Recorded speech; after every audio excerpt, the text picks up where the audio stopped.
அன்பான நண்பர்களே வணக்கம். நாம் கேட்டுக்கொண்டிருப்பது வீரயுக நாயகன் வேல்பாரி. போன பகுதியின் சுவையான நிகழ்வுகள் சிலவற்றை பார்க்கலாமா? கோலநாடு என்ற பெயர் உருவான கதையை கேட்டோம். செம்பா கோவன் காதல் கதையை பார்த்து கொண்டிருந்தோம். அதன் தொடர்ச்சியை பார்க்கலாமா? இனி கதைக்குள். அன்று இரவு கிடை பெரியாம்பளைகளிடம் செய்தியை சொன்னார்கள். கிடையின் திசை வழியை மாற்றி ஊர் நோக்கி நடந்தார்கள். துள்ளி குதித்து கிடையெங்கும் பரவியபடி இருக்கும் செம்பாவின் சிரிப்பை அதன் பிறகு கோவன் பார்க்கவே இல்லை. 2 நாட்களுக்கு ஒரு முறை புதிதாக ஈனும் குட்டிகளை அவன் தோளில் சுமந்தபடி நடந்து கொண்டே இருந்தான். செம்பா அருகில் வரவே இல்லை. பெரியாம்பளைகள் ஏன் கிடையின் போக்கை மாற்றி ஊருக்கு போக முடிவு எடுத்தார்கள் என்பதும் அவனுக்கு விளங்கவில்லை. சரி, ஊருக்கு வேகமாக போனால் செம்பாவுடனான தனது திருமணம் வேகமாக நடக்கும். அதனால் நாமும் வேகமாகவே நடப்போம் என முடிவு எடுத்த கோவனின் கால்கள் கிடையின் முன்கால்களாக மண் மிதித்து சென்றன. 2 மாதங்களுக்கு முன்னரே இந்த கிடை ஊர் திரும்பிவிட்டது. ஊரில் இருந்தது கிழவன்களும் கிழவிகளும் தான். மற்றவர்கள் எல்லாம் கிடை போட போயிருக்கின்றனர். வழக்கம் போல் ஆவணி மாதம்தான் வருவார்கள். ஊர் முழுவதும் இடையில் திரும்பிய கிடையை பற்றிதான் பேச்சாக இருந்தது. கோவனுக்கு செய்தி இப்போதுதான் தெரிய வந்தது. பெரியாம்பளைகளோடு சண்டைக்கு போனான். அவசரப்பட்டு முடிவு எடுத்து விட்டீர்கள். அவர்கள் இப்போது செம்பாவை தூக்க ஊருக்கு படை திரட்டி வந்தால் என்ன செய்வது? நமது கூட்டம் வந்து சேர 2 மாதங்கள் ஆகும் என்றான். பெரியவர் ஒருவர் சொன்னார், ஆளுக்கு ஒரு திசையில போய் கிடைகளை வேகமாக வர சொல்வோமா? ஓடி திரும்பும் வலுவோடு இருப்பது 20 பேர். அவர்களையும் அனுப்பிவிட்டு என்ன செய்வது? எல்லோருக்குள்ளும் பதற்றம் இருந்தது. ஆனால் குதிரைக்காரர்கள் யாரும் கண்ணில் படவில்லை. நாட்கள் கழிந்து கொண்டிருந்தன. வரும் 4ஆம் நாள் செம்பாவுக்கும் கோவனுக்கும் மனம் முடித்து விடுவோம் என யோசனை சொன்னார் ஒரு பெரியாம்பளை. முடிப்பது என்று முடிவான பிறகு 4ஆம் நாள் வரை ஏன் காத்திருக்க வேண்டும்? இன்று இரவே மனம் முடிப்போம் என்றாள் கிழவி. அச்சத்தை மகிழ்ச்சி கொண்டு கடக்க முடிவு செய்தனர். மணவிழாவுக்காக ஏற்பாடுகள் தொடங்கின. சாணம் கரைத்து தெரி எங்கும் மெழுகினர். கோவன் இளைஞர்களோடு செம்மலையின் குகைக்குள் அமர்ந்து பாதுகாப்புக்கான திட்டங்களை தீட்டிக் கொண்டிருந்தான். இப்போது இந்த 20 இளைஞர்களோடு 200 மாடுகளும் 13 கிடை நாய்களும் மட்டுமே இருந்தன. அவற்றை கொண்டு எதையும் சமாளிக்க முடியும் என அந்த 20 பேரும் நம்பினர். நான் அந்த ஊருக்கு போகவில்லை. ஆனால் வளமான ஊர், படைபலம் சற்றே அதிகம் இருக்கும் என நினைக்கிறேன். அதற்கேற்ப திட்டம் வேண்டும் என்றான் கோவன். செம்மலையின் மேற்கிலும் வடக்கிலும் அடர்ந்த காடு. அதற்குள் எந்த படையும் ஊடுருவி வர முடியாது. படைகள் வந்தால் கிழக்கிலும் தெற்கிலும் இருந்துதான் வர முடியும். வருவதை அறிய பல காத தொலைவுக்கு முன்னரே கிடை நாயோடு ஆட்கள் நிறுத்தப்பட்டார்கள். மலையெங்கும் கோவனை தேடி அலைந்த சிறுவன் உச்சி வெயிலில் பச்சை குகைக்குள் அவனை பார்த்தான். இன்னைக்கு இரவுல உனக்கும் செம்பாவுக்கும் திருமணமாம், பெரியாம்பளை சொல்லிட்டாரு என்றான் அவன். கோவனுக்கு ஆத்திரம் ஏறி வந்தது. எல்லாம் தப்பு தப்பா முடிவெடுக்கிறான் அந்த கிழவன் என கொதித்தான். மற்றவர்கள் அவனை சமாதானப்படுத்தினர். சிறுவனிடம் மாலையில் மணமேடைக்கு கோவன் வருவான் என சொல்லி அனுப்பினர்.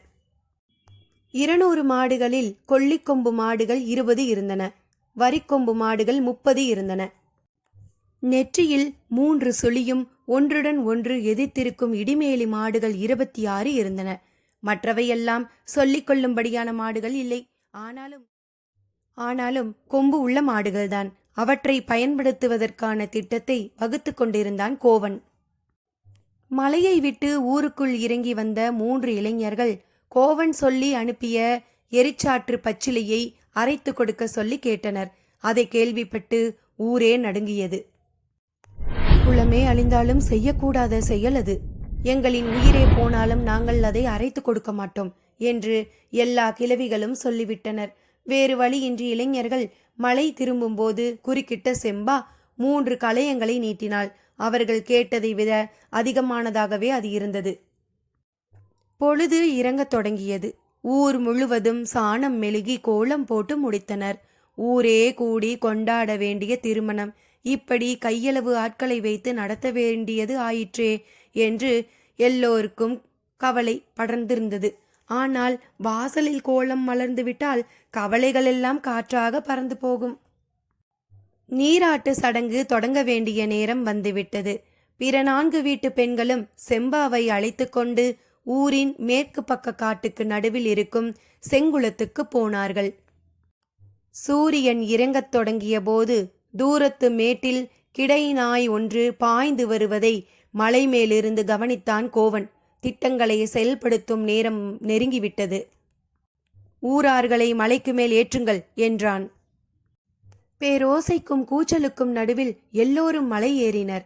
செம்பாவை தேடின கோவனின் கண்கள். மணநீராட்டுக்காக செங்குளத்திற்கு அழைத்து செல்லப்பட்டிருப்பதாக சொன்னார்கள். இந்த ஏற்பாடுகளை செய்த கிழவனை வெட்டி கொள்ள வேண்டும் போல் இருந்தது. மின்னல் என போய் திரும்புகிறேன் என சொல்லி மேற்கு திசை காட்டுக்குள் ஓடினான் கோவன். போகும்போது அவனுக்கு பிடிப்பட்டது. கிழவன் செய்த செயல் ஒரு விதத்தில் நல்லதே. செம்பாவை 4 வீட்டு தோழிகளும் நீராட்டினர். உச்சி எடுத்து பின்னி இருந்த அவளது இரட்டை பின்னல் கூந்தலை மெல்ல கலற்றி கோவனின் வீட்டு அடையாளமான 3 சடை பின்னலை பின்னத் தொடங்கினர். வழக்கமாக இந்த சடங்கின் போது கேலி பேச்சும் கிண்டல் சொல்லுமாக செங்குளமே கலங்கி போயிருக்கும். ஆனால் இன்று அப்படியல்ல.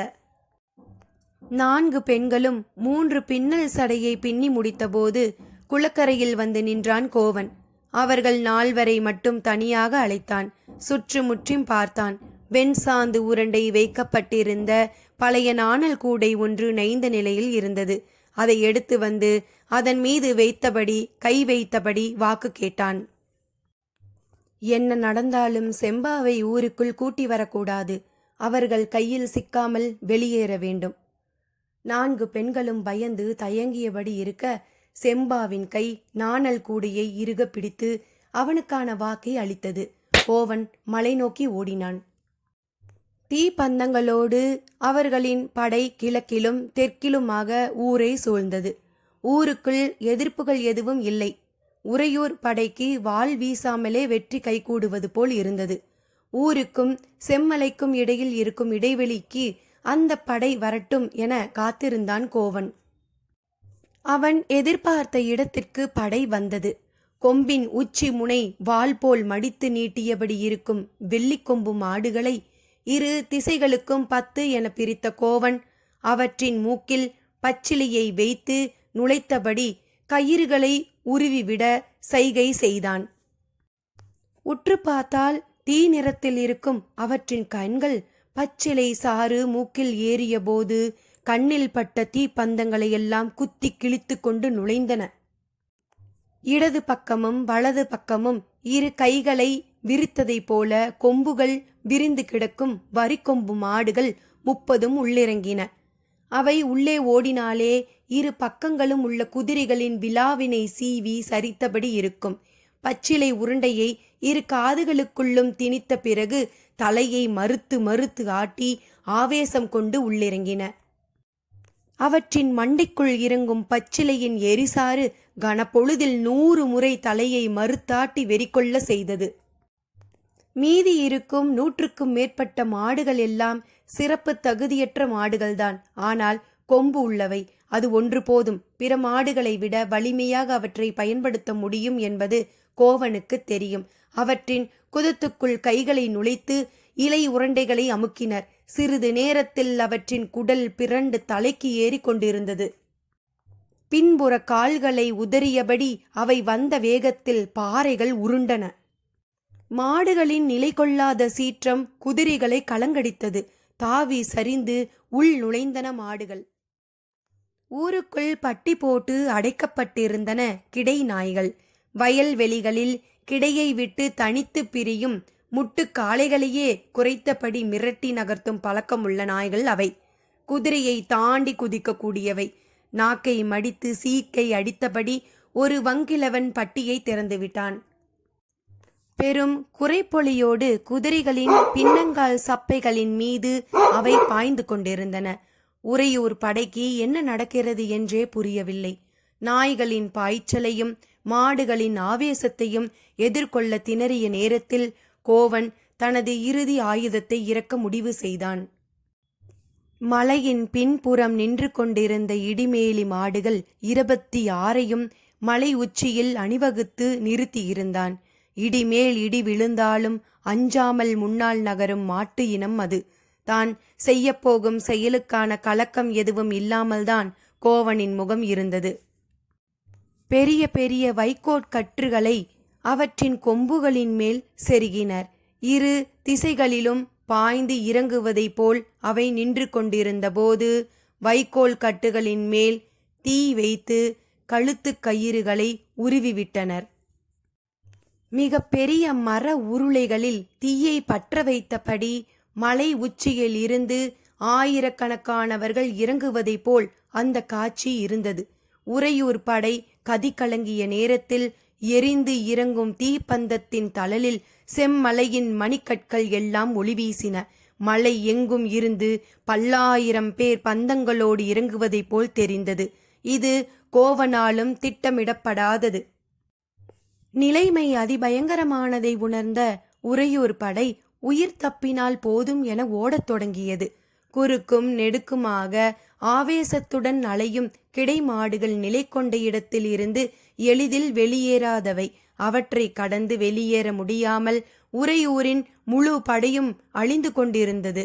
வலையை தாண்டி மீன்கள் தப்புவதைப் போல் குதிரைகளை தாண்டியபடி நாய்களின் பாய்ச்சல் நிகழ்ந்து கொண்டே இருந்தது. மிச்சம் மீதியை கோவனின் கூட்டாளிகள் உள்ளிறங்கி வெட்டி சரித்தனர். பொழுது புலர்ந்தது. உறையூர் படை தோற்று ஓடியதை உறுதிப்படுத்தினான் கோவன். குடல் சரிந்த குதிரைகளும் உறையூர் வீரர்களின் உடல்களும் எங்கும் கிடந்தன. அவற்றிற்கு நடுவில் நடந்து கொண்டிருந்தான். பெரும் வாள் கொண்டு தலை இரு கூறுகளாக பிளக்கப்பட்ட விரிகொம்பு மாடு ஒன்று செத்து கிடந்தது. மாடுகளை பூச்சிகளும் உண்ணிகளும் கடிப்பதையே பொறுத்து கொள்ள முடியாமல் வெண்சாந்து உருண்டை செய்த குலத்தில் பிறந்த நான் எம் மாடுகள் அனைத்தும் அழிய பச்சிலை எரிசாற்றை என் கையாலேயே தந்துவிட்டேனே என கதறியபடி செத்து கிடந்த மாட்டின் முன் மண்டியிட்டு உட்கார்ந்தான். சரிந்து கிடந்த அதன் இரு பக்க கொம்புகளையும் பீத்து எடுத்தான். தான் செய்யப்போகும் செயலுக்கான கலக்கம் எதுவும் இல்லாமல்தான் அவனது முகம் இருந்தது. சூரியன் அவனுக்கு நேர் எதிராக மேலே எழுந்தபோது இரு கொம்புகளையும் முழு விசையோடு செலுத்தி தொண்டைக்குள் இறக்கினான் கோவன். சூரியனை பார்த்தபடி அவனது உடல் மண்ணில் சரிந்தது. அத்தியாயம் 17. அணங்கேறி ஆடிய பெண்கள் உக்கிரம் கொண்டனர். போர்க்களத்தில் விரிந்த கூந்தலும் பிளந்த வாயுமாக நினத்தை தின்று குதித்தாடும் பேயாடல் தொடங்கியது. துடியின் ஓசை காதை கிழித்தது. கூட்டத்தின் குளவை ஒளி பயங்கர அச்சத்தை ஏற்படுத்துவதாக இருந்தது. முன்புறம் கொற்றவையின் திசை நோக்கி துடியடித்து குலப்பாடலை பாடிக்கொண்டிருந்த பெண் ஆவேசம் மேலிட துடியை வீசி எறிந்து பின்புறம் திரும்பினாள். நெருப்பு கோலமாக இருந்தன அவளது கண்கள். அணங்குகளின் பேய் ஆட்டத்தால் நிலம் நடுங்கிக் கொண்டிருந்தது. பின்புறம் திரும்பியவள் களத்தின் நடுவில் வரையப்பட்டிருந்த கோலத்தை கால்களால் குறுக்கும் நெடுக்குமாக அழித்து அலங்கோலமாக்கினாள். செண்பகாதேவி வேணாந்தாயி என ஆண்களும் பெண்களும் பெரும் குரலெடுத்து வேண்டினர். கதறலும் கண்ணீரும் கரை புரண்டன. கோலத்தின் நடுவில் நாணல் கூடையில் வைக்கப்பட்டிருந்த வெண்சாந்து உருண்டையை நோக்கி போனாள் அவள். அவளது கண்களில் இருந்த ஆவேசத்தையும் கைகளின் வேகத்தையும் கண்டு கூட்டம் நடுங்கியது. அங்கு என்ன நடக்கப் போகிறதோ என்ற பதட்டத்தில் கூச்சல் உச்சத்துக்கு போனது.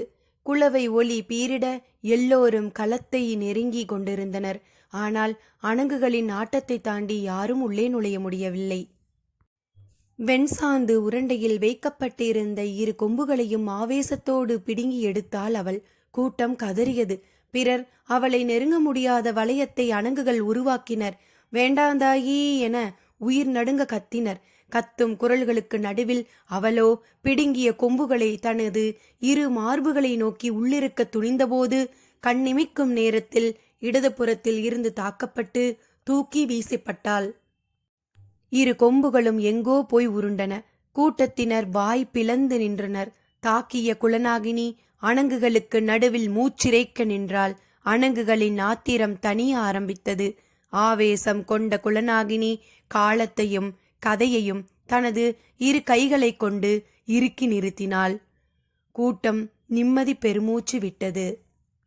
தள்ளப்பட்டு கீழே விழுந்தவளுக்கு ஆத்திரம் அடங்கவில்லை. பற்களை நரநரவென்று கடித்தபடி குலநாகினியை நோக்கி பாய்ந்து வந்தாள்.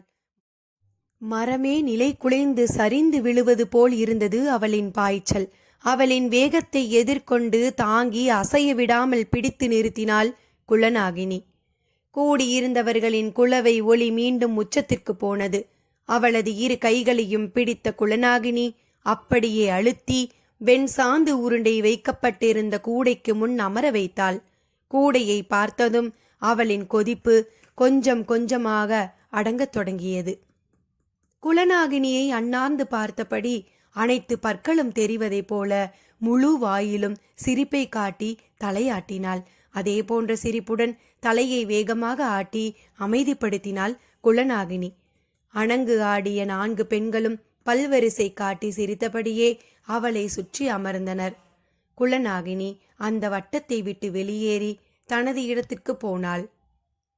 கபிலருக்கு உடல் முழுவதும் வியர்த்து வடிந்தது. கூட்டத்தின் நெரிசலில் பாரி எங்கு நிற்கிறான் என தெரியவில்லை. நிலைமை அமைதியான பிறகுதான் பாரியின் அருகில் அவரால் வர முடிந்தது. கணிக்க முடியாத நிகழ்வுகளை கைக்கொள்ள யாரால் முடியும்? இது காலங்களுக்கு இடையில் நடக்கும் போர். நினைவுகளின் வழியே குருதி வழிகிறது. நம்மால் என்ன செய்ய முடியும்? வெட்டுக்காயம் இருப்பதோ பல 100 ஆண்டுகளுக்கு முன். பாரியின் வார்த்தைகளை கபிலரால் பற்ற முடியவில்லை. காட்சிகள் ஏற்படுத்திய கொதிப்பால் அவர் மனம் திணறி கிடந்தது. மூச்சுவிட முடியாத திணறலோடுதான் பாரியின் குரலும் இருந்தது. கபிலர் பாரியை உற்று பார்த்தார். புருவம் உயர்த்தி பெருமூச்சு விட்டபடி பாரி சொன்னான், கதை இன்னும் முடியவில்லை. கபிலரின் கருவிழிகள் அசைவற்று நின்றன.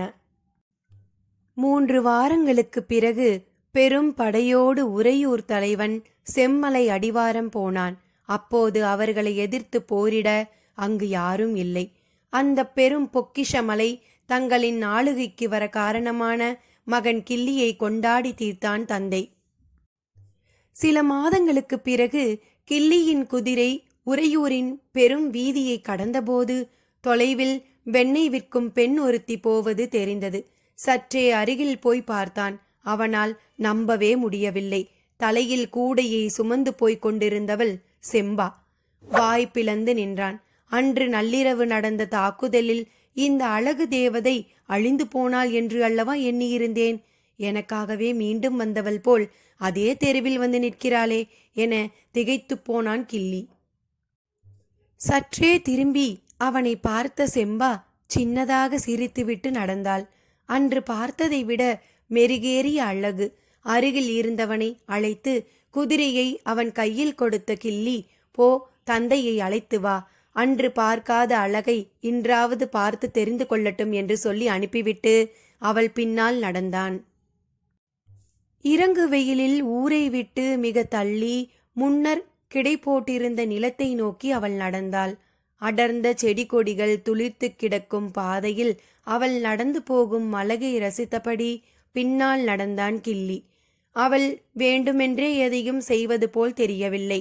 கைகளை இந்த பக்கமும் அந்த பக்கமுமாக நீட்டி பூச்சிகளை பறிப்பதும் பூச்சிகளை தட்டி விடுவதுமாக அவள் நடந்து கொண்டிருந்தாள். பின்னால் வரும் ஒருவனுக்கு அவை அனைத்தும் சமிக்ஞைகளாக இருந்தன. காற்றில் பறந்தபடி காமம் கொண்ட இணை தும்பிகள் அவளின் முகத்துக்கு நேராக பறந்தபோது தலைவணங்கி அந்த இடம் கடந்தாள். பின்னால் வந்தவனால் அந்த காட்சியை கடக்க முடியவில்லை. பெருங்கூடையை கவிழ்த்து போட்டதை போன்ற அந்த சிறு குடில் தனித்து இருந்தது. அவனை திரும்பி பார்க்காமலேயே குடிலுக்குள் நுழைந்த வெண்பா படலை மூடாமல் திறந்தே வைத்தாள். அவள் நடக்கத் தொடங்கிய பொழுதில் இருந்து அவனை அழைத்தபடிதான் இருக்கிறாள். வீட்டுக்குள் நுழையும் போது தனியாக அழைக்க வேண்டுமா என்ன?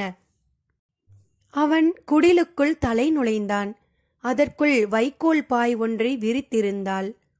அதன் நடுவில் கால் மடக்கி அவள் அமர்ந்தபோது தும்பி உடல் மடக்கி பறந்தது அவனின் நினைவுக்கு வந்தது. முன் செல்லும் தும்பியை நினைத்தபடி தலை சரிய பாயில் படுத்தான். செம்பாவின் முதுகில் மேல் கை வைக்க போகும்போதுதான் அவனுக்கு உள்ளிருந்த ஆபத்து பிடிபடத் தொடங்கியது. குடிலின் 4 திசைகளிலும் செம்பாவை போலவே 4 பெண்கள் குத்த வைத்த நிலையில் உட்கார்ந்து இருந்தனர். பார்த்த கணத்தில் சட்டென ஏல முயற்சி செய்யும் போது ஆளுக்கு ஒருவராக அவனது கைகளையும் கால்களையும் பிடித்தனர். அவன் கடுங்கோபத்தோடு கூச்சலிட்டு தன்னை விடுவிக்க முயன்றான். அவர்கள் பெரும் அழுத்தம் கொடுக்காமல் மிக இயல்பாக அவனை அழுத்தி பிடித்தனர்.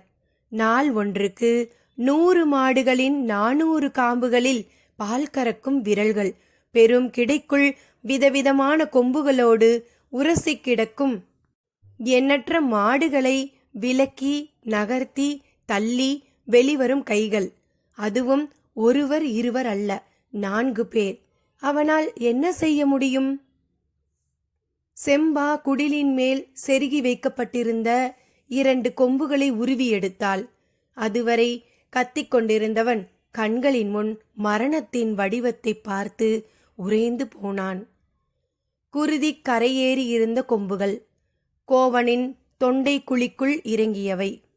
விட்டுவிடுங்கள், விட்டுவிடுங்கள் என்று மீண்டும் மீண்டும் உயிர் போக கத்தினான். காவிரி ஆற்றங்கரையில் செழித்து கிடக்கும் மரப்புதர்களை தாண்டி தனித்து இருக்கும் குடிலுக்குள் போடும் கத்தல் யாருக்கு கேட்கும்? செம்பா கால் மடக்கி அவன் அருகில் உட்கார்ந்தாள். நெஞ்சு குழிக்குள் கொம்பை இறக்கப் போகிறாள் என அவன் நடுங்கிய போது அவனது மார்பில் கோவனுக்கு பிடித்த ஒற்றை சுழி கோலத்தை போட்டாள் செம்பா. கொம்பின் நுனி அவன் நெஞ்சின் மேல் தோலை கீறியபடி நகர நெஞ்சு நிறைய மெல்ல மெல்ல ஊறும் குருதியின் வழியே ஒற்றை சுழி கோலம் உருவானது. அவள் என்ன செய்கிறாள் என அவனுக்கு புரியவில்லை. நெஞ்சு பகுதியை முடித்த பிறகு இடுப்புக்கு கீழ் 2 கால்களிலும் வளைந்த 2 கோடுகளை கொம்பின் கூர் முனை கொண்டு இழுத்தாள். கதறலை நிறுத்திய அவன் அவளது வினோதமான செயலால் உறைந்து போனான். 4 பெண்களும் அவனை அப்படியே புரட்டி போட்டனர். முதுகிலும் ஒற்றை சுழி கோலத்தை போட்டு இடுப்புக்கு கீழ் பாதம் வரை 2 கோடுகளை இழுத்தாள் செம்பா.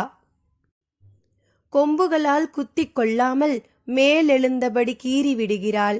இது போதும், எப்படியாவது உயிர் பிழைத்து விடலாம் என்ற நம்பிக்கை அவனது கண்களில் உயிர் கொண்ட போது அவனை தூக்கி நிறுத்தினர். சட்டென கையை உதறி தன்னை விடுவிக்க முயன்றபோது இடதுபுறம் நின்றவள் ஒரு முறுக்கு முறுக்கினாள். நோயால் பாதிக்கப்பட்ட மாடுகளின் மூக்கில் பச்சிலை சாறு விட வேண்டும். அப்போது அதன் கொம்புகளை முறுக்கி மூக்கை மேல் நோக்கி திருப்பியபடி சாறு இறங்கும் வரை பிடித்திருக்க வேண்டும். மாடு தனது முழு பலத்தால் கொம்பை திருகும். ஆனால் அதை பிடித்திருப்பவர் அசையவிடக்கூடாது. மாட்டின் கொம்பை திருகி நிறுத்தும் பணிதான் கிடையில் அவளுக்கு பல நாள் கொடுக்கப்பட்டிருந்தது. அவனது கையை சற்றே திருகிய போது உள்ளுக்குள் எத்தனை எலும்புகள் நொறுங்கின என தெரியவில்லை. ஆனால் இவ்வளவு நேரமும் அவன் கத்திய மொத்த கதறலும் இப்போது ஒரே நேரத்தில் வெளிவந்தது. போதும் என நினைத்து திரும்பிய செம்பா அப்போதுதான் அவனது தோள்களை பார்த்தாள். வலது கை தோள்பட்டையில் ஒரு சுழியை கீறி விரல்கள் வரை இறக்கினாள். அதே போல இடது கையிலும் இழுத்தாள். கொம்பை மீண்டும் மேற்கூரையில் செருகிய செம்பா குடிலின் ஓரத்தில் மூடி வைக்கப்பட்டிருந்த நாணல் கூடையை எடுத்தாள். அதில் மணமணத்து கிடந்தது வெண்சாந்து உருண்டை. அதை 2 கைகளாலும் அள்ளி அவனது கால் கணுவில் இருந்து கழுத்து வரை பூசினாள். வெண்ணெயின் குளுமை அவனது உடலெங்கும் பரவியது. கூடை நிறைய இருந்த வெண்சாந்து உருண்டை அவன் உடல் முழுவதும் மணமணத்தது. 4 பிடியை விட்டு விலகினர். உயிர் பிழைத்தால் போதும் என குடிலை விட்டு வெளியேறி ஓடினான் கிள்ளி. நீண்ட இடைவெளிக்கு பிறகு வெண்சாந்து உருண்டையின் மனம் காற்றில் பரவி பறவைகளின் மூக்குக்குள் இறங்கியது. ஓடிய கிள்ளியின் இடப்புறம் தோளிலே வந்து அமர்ந்தது ஒரு காகம். ஒரு கையால் அதை தட்டிவிட்டு திரும்பும்போது 3 காகங்கள் வலப்புற தோளில் அமர வந்தன. இன்னொரு கையை தூக்க முடியாததால் வலது கையாலேயே அவற்றை தட்டி விரட்ட முயன்றபோது தோளின் கிளிப்பாடுகளுக்குள் இறங்கி எழுந்தது காக்கையின் அழகு. ஐயோ என கத்த வாய் எடுத்தவனின் செயலை மறுகணமே வாயடைக்க வைத்தது எதிர்த்திசையில் படபடத்து வந்து கொண்டிருந்த பறவைகளின் பெருங்கூட்டம்.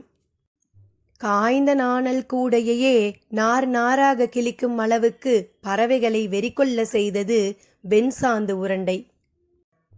மாலை நேரத்தில் பறவைகள் வலசை போகின்றன என ஊரார்கள் நினைத்தபோது அவை அனைத்தும் அலை அலையாக வந்து அவன் மீது இறங்கிக் கொண்டிருந்தன. துள்ள துடிக்க கதறியபடி அவன் ஓட ஓட பறவைகளின் கூட்டம் மகிழ்ந்து அவனை சூழ்ந்தது. பறவைகளின் அழகுகள் கொத்தி எடுக்கும் இடமெல்லாம் வெண்சாந்து உருண்டை உருகி உள்ளே போனது. அடுத்த பறவையின் அழகு ஆழத்திற்குள் போய் அதை எடுத்தது. செம்பா வெண்சாந்து உருண்டையை மேலெல்லாம் பூசும்போது அவனது முகத்தில் சிறு துளி கூட படாமல் பூசினாள். ஏன் என்பது உடன் இருந்த 4 பெண்களுக்கு கூட விளங்கவில்லை. குடிலின் வாசலில் நின்று பார்க்கும்போதுதான் அவர்களுக்கு விளங்கியது. பறவைகள் அவனது உடலை துகள் துகளாக கிள்ளி எடுப்பதை கண்களில் கடைசி துளி உயிர் இருக்கும் வரை அவன் பார்க்க வேண்டும். அழிவு அணு அணுவாக நிகழ்ந்து கொண்டிருந்த அந்த இடத்துக்கு மிகவும் தாமதமாக வந்து சேர்ந்தன மரங்கொத்திகள். அவற்றால் உள்நுழைய முடியவில்லை. காக்கைகளின் இடைவிடாத கரைசலும் பிற பறவைகளின் கத்தலுமாக பேரிரைச்சல் நிலவிய அந்த இடத்தில் மரங்கொத்தி பறவை ஒன்று அவனது இடதுபுற மார்பை நோக்கி ஓர் அம்பு நுழைவதைப் போல பாய்ந்தது. அதே வேகத்தில் வெளியே இழுத்தது தனது கூரிய அலகை. கபிலர் மறுநாள் காலையில் எழுந்தபோது உடல் முழுவதும் நடுக்கம் கொண்டிருந்தது. மூலிகை சாற்றை கொடுத்தார்கள், வாங்கி குடித்தார். பகல் முழுவதும் நடுக்கம் நீடித்தது. கண்ணுக்குள் செம்பாதேவி நிலை கொண்டிருந்தாள். ஆடுகளத்தில் உருண்டு விழுந்த 2 கொம்புகளை எடுத்து வந்து அவள் முன் வணங்கி நின்றான் முடியன். அதில் ஒன்றை அவனது இடுப்பு உறையில் செருகினாள், மற்றொன்றை அவளின் காலடியை தொட்டு வணங்கி கிடந்த வீரன் ஒருவனின் இடுப்பில் செருகினாள். குலப்பாடலை துடியடித்து பாடிய அந்த பெண்ணின் முகத்தை அப்போதுதான் கூர்ந்து பார்த்தார் கபிலர். அவருக்கு அறிமுகமான முகம் அது. எங்கே பார்த்திருக்கிறோம் என யோசித்தபோது புலிவால் குகை அவரின் நினைவுக்கு வந்தது. பன்றிக்கரியை அவளின் கையில் கொடுத்த கணம் நிழலாட கைகூப்பி கபிலர் சொன்னார், மகள் அல்லல், என் தாய் நீ. மாலை நெருங்கிய போது கபிலரின் இருப்பிடத்திற்கு வந்தான் பாரி. உடல் நடுக்கம் இருக்கத்தான் செய்தது. அதை காட்டிக்கொள்ளக்கூடாது என அவர் செய்த முயற்சி பலனளிக்கவில்லை. உங்களின் நடுக்கத்துக்கு காரணம் உடல் அல்ல, மனம். அது கலங்கி போயிருக்கிறது என்றான் பாரி. அதை ஏற்பதைப் போல தலையாட்டிய கபிலர் சற்று மௌனத்திற்கு பிறகு, சிந்தப்பட்ட குருதி கதைகளின் வழியே தலைமுறைகளுக்கு கைமாறிக்கொண்டே இருக்கிறது.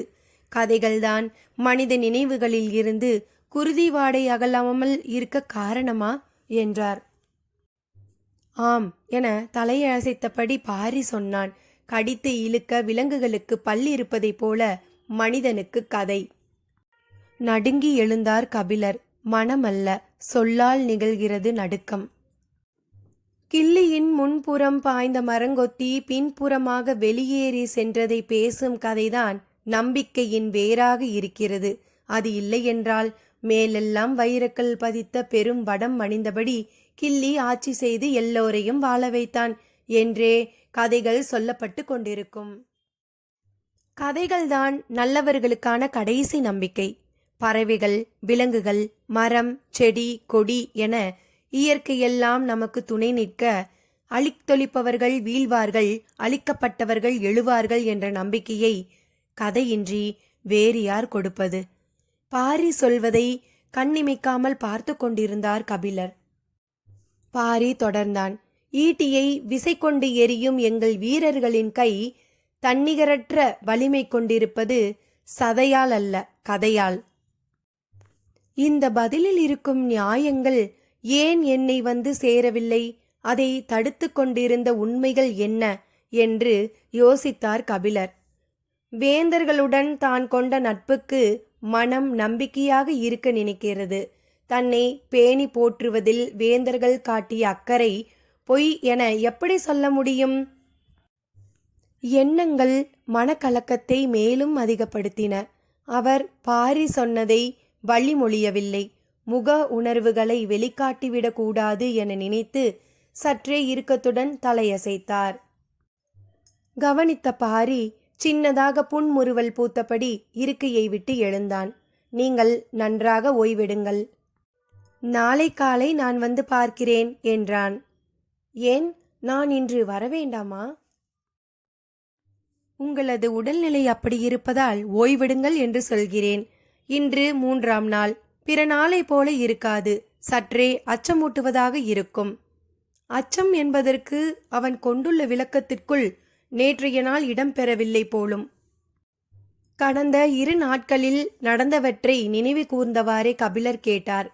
தெய்வ வாக்கு விலங்கு பலம் எடுத்த பிறகுதானே குலப்பாணன் உள்ளிறங்குவான். முன்கூட்டியே எப்படி சொல்கிறீர்கள்?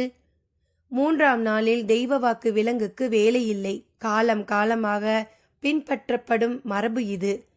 மரபுகளுக்கு காரணம் இருக்க வேண்டும் அல்லவா? நீங்கள் வருவதில் உறுதியாக இருக்கிறீர்களா? ஆம் என்றார் கபிலர். சரி, வாருங்கள், பேசிக்கொண்டே போவோம் என்றான் பாரி. இருவரும் கொற்றவை மரம் நோக்கி புறப்பட்ட போது இருள் முழுமை கொண்டு விட்டது.